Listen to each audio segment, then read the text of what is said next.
बहुत बहुत स्वागत है आपका मेरे YouTube चैनल एमपी एजुकेशन पर। आज हम यहाँ पे बात करने वाले हैं एमपी बोर्ड एग्जाम 2025 के बारे में। जैसा कि आप सभी जानते हो कि हमारे एग्जाम में अब देखा जाए तो केवल 20 दिन यहाँ से बचे हुए हैं। तो इस बचे हुए समय का विद्यार्थी स्टूडेंट्स कैसे यूजेस करें, उस स्ट्रेटेजी के बारे में, उस रणनीति के बारे में हम यहाँ पे चर्चा करने वाले हैं कि हमें किस सब्जेक्ट को कितना टाइम देना है। तो सबसे पहले तो आप सभी बच्चों को बहुत बहुत शुभकामनाएं जो आपका एमपी बोर्ड एग्जाम 2025 आने वाला है।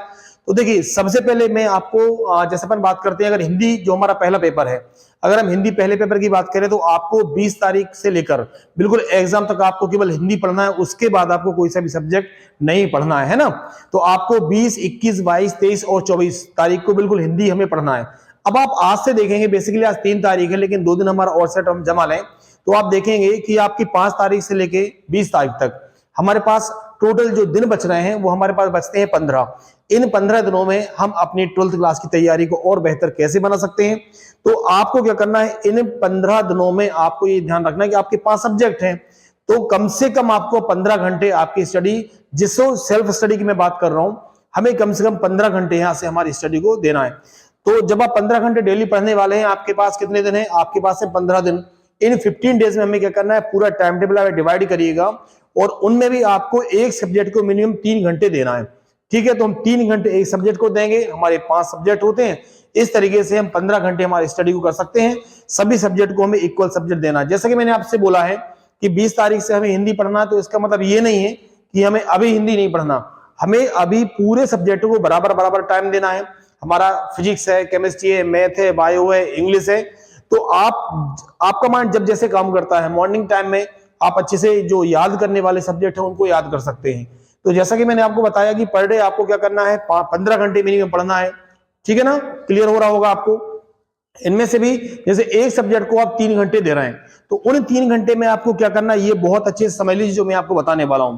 जैसे 1 घंटे आप सब्जेक्ट को रीड करेंगे, सब्जेक्ट को आप पढ़ेंगे, फिर 1 घंटे आपको क्या करना है, मिनिमम आपको ध्यान रखना है कि रिटन प्रैक्टिस, आपको लिखने की प्रैक्टिस करनी है। एटलीस्ट हमें एग्जाम में क्या करना है, हमें लिखना होता है। तो जब तक हमारी लिखने की प्रैक्टिस नहीं होगी, हमें अच्छे मार्क्स नहीं मिलेंगे। कई बार ये होता है कि हमें कितनी ही सारी चीजें अच्छे से लर्न होती हैं, याद होती हैं, लेकिन अगर हम उसको अच्छे से कॉपी पर नहीं लिख पाते हैं तो फिर हमें अच्छे नंबर नहीं मिलते हैं।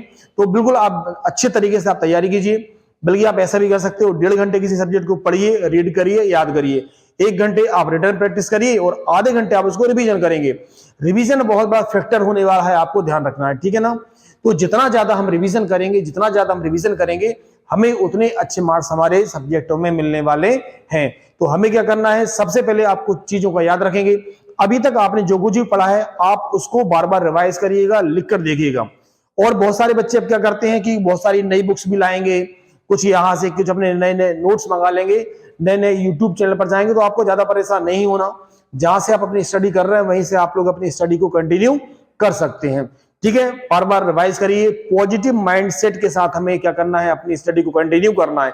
नेगेटिव थॉट्स हमारे माइंड में नहीं आना चाहिए।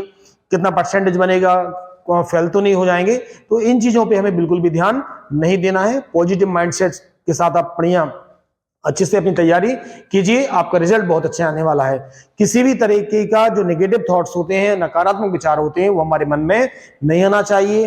रिटन प्रैक्टिस जरूर करें। इसके साथ आप क्या करेंगे, जो लास्ट 5 ईयर के क्वेश्चन पेपर होते हैं वो आपने सॉल्व कर लिए होंगे।